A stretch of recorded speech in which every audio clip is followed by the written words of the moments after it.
Hello friends, नमस्कार। कैसे हो आप लोग? आई होप वेल बेटर, बढ़िया आए होंगे। तो अभी इस वीडियो या सेशन में हम देखेंगे थर्ड नंबर स्पेशल सीमेंट के जो कंडीशन है। हम सीमेंट बिल्डिंग मटेरियल के सीमेंट में चैप्टर में पढ़ रहे हैं। सीमेंट में हम स्पेशल सीमेंट्स देख रहे थे। तो ये हमारा जो थर्ड नंबर स्पेशल सीमेंट है sulphate resistance Portland cement. H पर IS, इसका इंडियन स्टैंडर्ड कोड होता है IS 123301980। ठीक है। Sulphate resistance test cement Portland cement होता क्या है? Sulphate resistance cement is a type of cement that is designed to resist the attack of sulfate which are salts that can be present in soil, water or air. Sulfates can react with the cement paste, curing damage and degradation of the concrete durability. ठीक है। क्या होता है sulphate resistance Portland cement? ये एक type का special design किया हुआ सीमेंट होता है कि जो कि सल्फेट्स आते हैं, अटैक करते हैं हमारे कंक्रीट स्ट्रक्चर्स पे, उनसे रेजिस्ट करता है। ठीक है। ये सल्फेट रेजिस्टेंस किसी भी कंडीशन में हो सकते हैं, किसी भी माध्यम से आ सकते हैं। जैसे हमारा हुआ एयर, पानी में भी हो सकता है, मिट्टी के अंदर भी हो सकता है, हवा में भी हो सकता है। स्ट्रक्चर तो हमारा कहीं भी अगर खड़ा करेंगे तो मिट्टी के ऊपर ही खड़ा करेंगे, हवा हमेशा वहाँ रहेगी, पानी कभी कभी लग सकता। तो तीनों जो कंडीशन है सॉइल, वाटर, एयर, कहीं भी वो सॉल्ट्स के रूप में प्रेजेंट हो सकता है। ठीक है। तो सल्फेट्स, अब सल्फेट से इनके साथ ऐड होके तो कंक्रीट में जो हमारा सीमेंट पेस्ट में ऐड होके हमारी कंक्रीट की क्यूरिंग को या फिर उसके ड्यूरेबिलिटी को इफेक्ट करके डैमेज कर दे सकता है या डिग्रेडेशन ऑफ द कंक्रीट कर सकता है। ठीक है।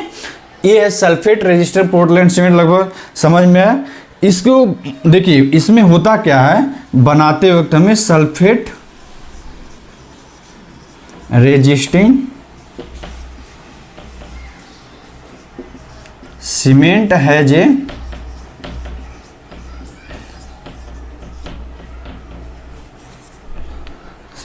Lower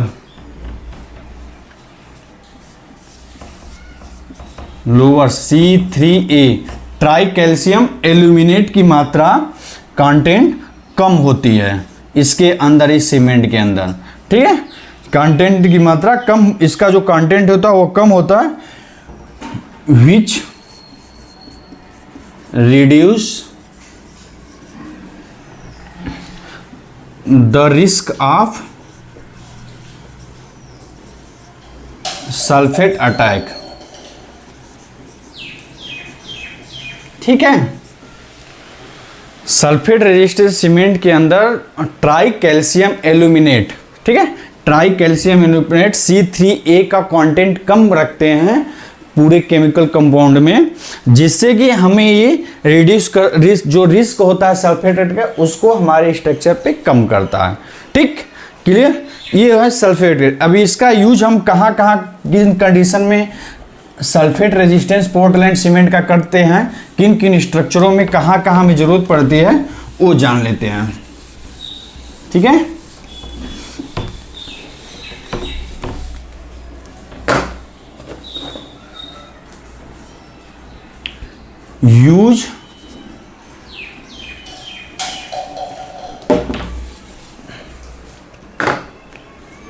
use of following cement, कहाँ कहाँ फॉलोइंग स्ट्रक्चर कहाँ कहाँ हम कर सकते हैं, वो हम डायरेक्ट लिख दे रहे हैं पूरा, किन किन कंडीशन में। Use of sulphate resistance Portland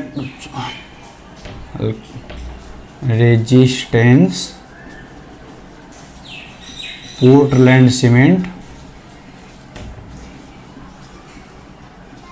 Portland cement is recommended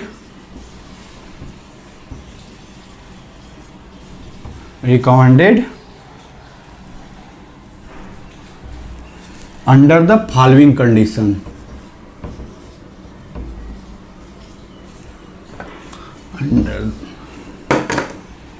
Under the following conditions, किन किन कंडीशनों में हम सल्फेट रेजिस्टेंस सीमेंट का यूज करेंगे वो हम जान लेते हैं। ठीक है, फिर इसके बाद हम इसकी फिजिकल और केमिकल प्रॉपर्टी देख लेंगे। ठीक है, तो पहले है marine condition. This cement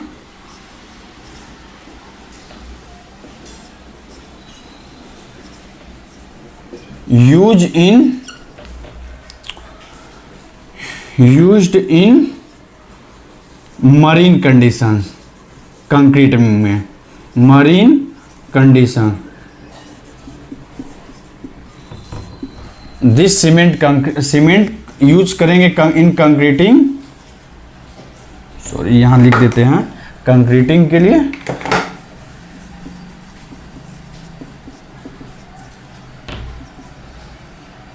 in marine condition में समुद्री जगहों पे हम जो सीमेंट यूज करते हैं कंक्रीट के लिए वो होता है सल्फेट रेजिस्टेंट पोर्टलैंड सीमेंट। ठीक है, इसके बाद हम कहा फाउंडेशन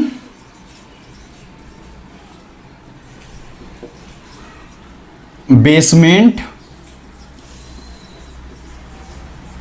फाउंडेशन बेसमेंट वेयर, जहां पे सॉयल इन्फेक्टेड है, किससे इन्फेक्टेड है, किससे इन्फेक्टेड है, विथ सल्फेट से। सल्फेट टेस्ट सॉयल कराते हैं ना, सल्फेट एक लिमिट से ज्यादा रहेगा तो हम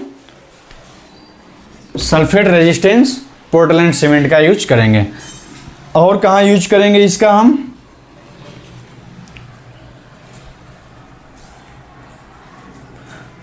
फैब्रिक सीमेंट कंक्रीट, जहां हम यूज कर रहे हैं कंक्रीट यूज्ड फॉर फैब्रिकेशन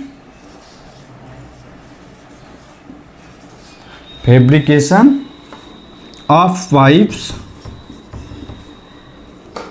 जो ह्यूम पाइप बनाते हैं ना सीमेंट से related pipes, which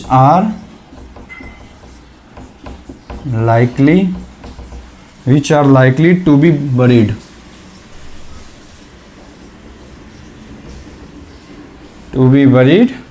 in marshy region,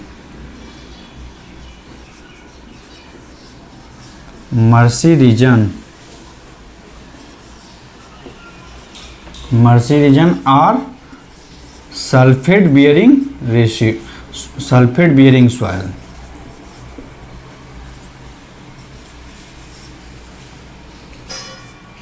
bearing soil.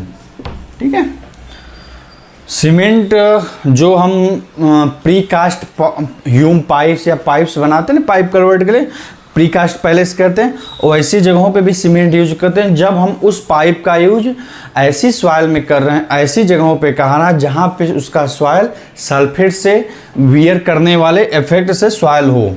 ठीक है, तो ऐसी जगहों पे भी हम सीमेंट करते हैं।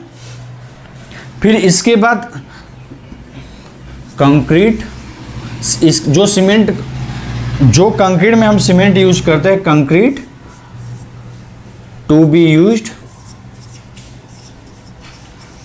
इन द कंस्ट्रक्शन ऑफ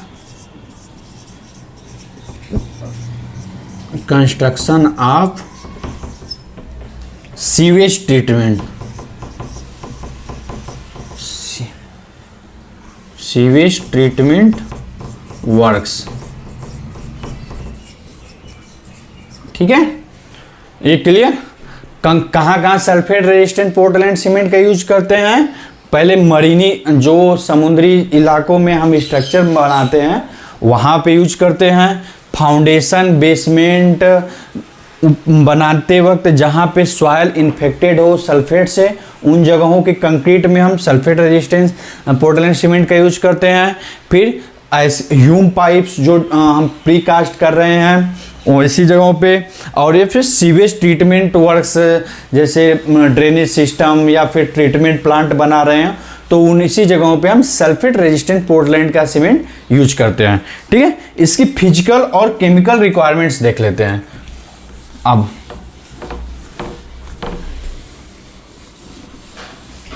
ठीक है,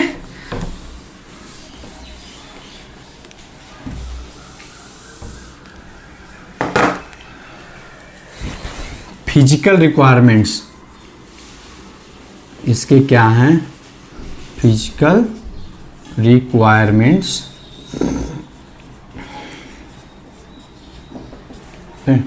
पहला हम नोट करेंगे फाइनेस। जो सीमेंट का फाइनेस होगा वो कितना होना चाहिए? तो आप बताओगे मिनिमम 2 to 5 मीटर स्क्वायर पर केजी मिनिमम होना चाहिए। ठीक है, कम से कम 225 मीटर स्क्वायर पर केजी। कौन से मेथड से? Blaine air permittivity test method होता है ना, फाइनेस टेस्ट निकालते हैं। तो सारे टेस्ट प्रोसीजर आपको फॉलो करने 4031 के ही, ठीक है, IS 4031 के ही फॉलो करने हैं सारे टेस्टिंग, और केमिकल के लिए 4032। सेकेंड, साउंडनेस टेस्ट यदि कंडक्ट कर रहे हो आप, किसके थ्रू? कौन से अपार्टस से? ली चैटेलियर अपार्टस का यूज कर रहे हो आप, तो मैक्सिमम कितना होना चाहिए? 10 mm आपका रिजल्ट आना चाहिए। 10 mm साउंडनेस ली चैटेलियर अपार्टस से मैक्सिमम होना चाहिए। ठीक है, यदि आप ऑटोक्लेव से कर रहे हो, ऑटोक्लेव अपार्टस से यूज करके कर रहे हो टेस्ट, तो कितना होना चाहिए? मैक्सिमम 0.8%। ठीक है, मैक्सिमम 0.8%। अब सेटिंग टाइम देखोगे कि सेटिंग टाइम किसका कितना होना चाहिए?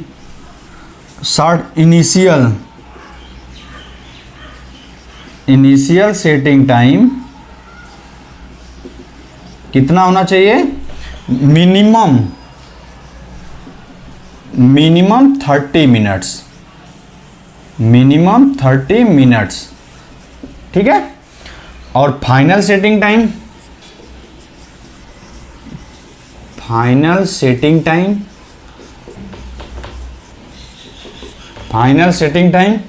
Maximum 600 minutes. ठीक है, ये हुआ 3। इसके बाद हम बात कर लेते हैं स्ट्रेंथ की। Compressive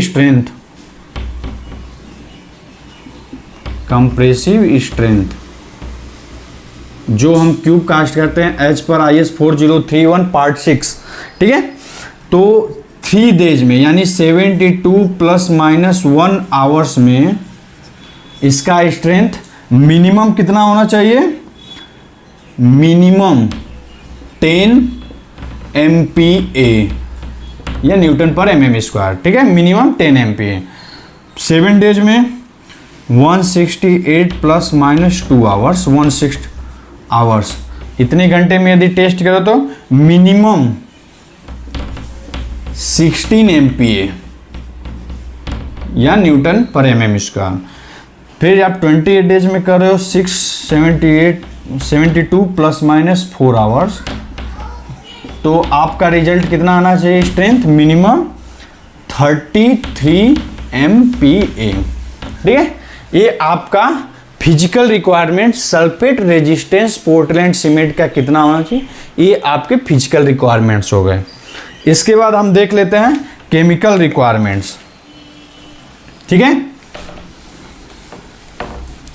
chemical requirements of sulphate resistance Portland cement.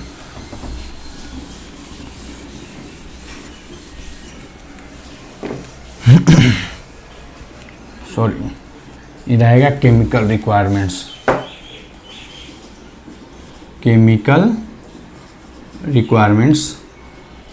ठीक है, फिर पहला क्या है केमिकल रिक्वायरमेंट्स आपका? Ratio of lime, percentage of lime रहेगा। Ratio of percentage of lime of to percentage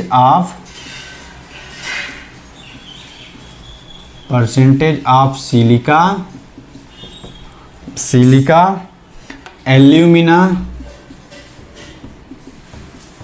alumina and iron oxide, ये एक नंबर ही है, and iron oxide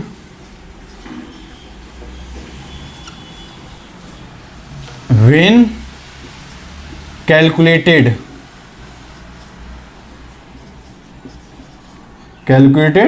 bye the formula.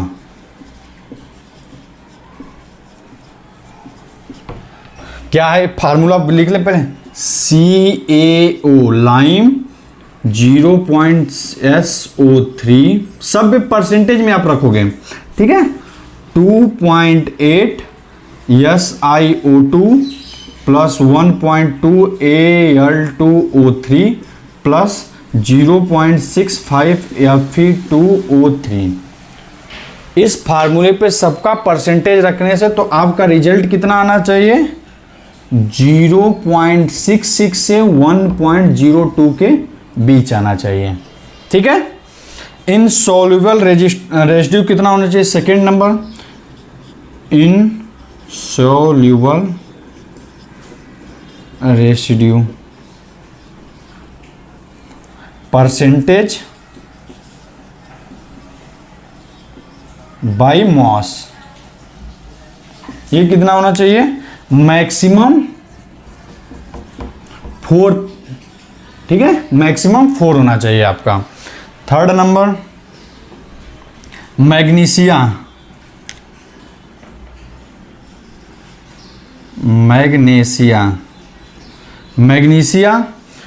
Same percentage by mass ही रहेगा, हम percentage ऐसे सिंबल लगा दिए, मैक्सिमम 6 होना चाहिए, ठीक है। टोटल सल्फर कंटेंट,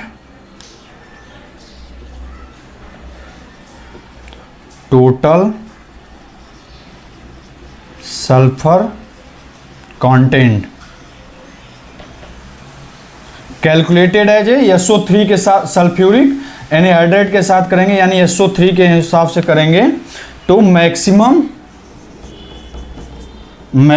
2.5 आना चाहिए, ठीक है।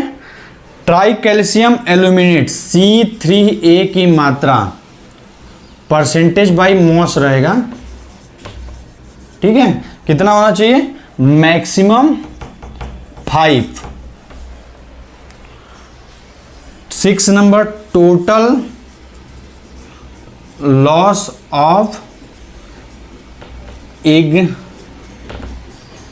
Yes, percentage by mass. Total loss पूरे रिएक्शंस के समय जो हम जलाते हैं, सीमेंट को हीटिंग करते हैं, उसमें पूरे रिएक्शन में कितना लॉस हो, टोटल परसेंटेज का मैक्सिमम 5%, मैक्सिमम 5 रहेगा, ठीक है। ये इसका केमिकल रिक्वायरमेंट्स हुआ। आई होप, हमें लगता है कि लगभग पूरी बात समझ में, जो एक बेसिक नीड्स जानकारी नॉलेज है वो आपने सल्फेट रेजिस्टेंस पोर्टलेट के बारे में जाना समझा। कमेंट में ज़रूर रखें, बताएं हमें। फिर हमारे व्हाट्सएप ग्रुप है सर, उसमें लिंक भी आपको सब उसमें दिया हुआ है डिस्क्रिप्शन में, आप ज़रूर उसको फॉलो करें, उसको ज्वाइन करें, जिससे हमें आपकी बातों को पहुंचने में आसानी रहेगा, आप तक पहुंचने में। Thank you.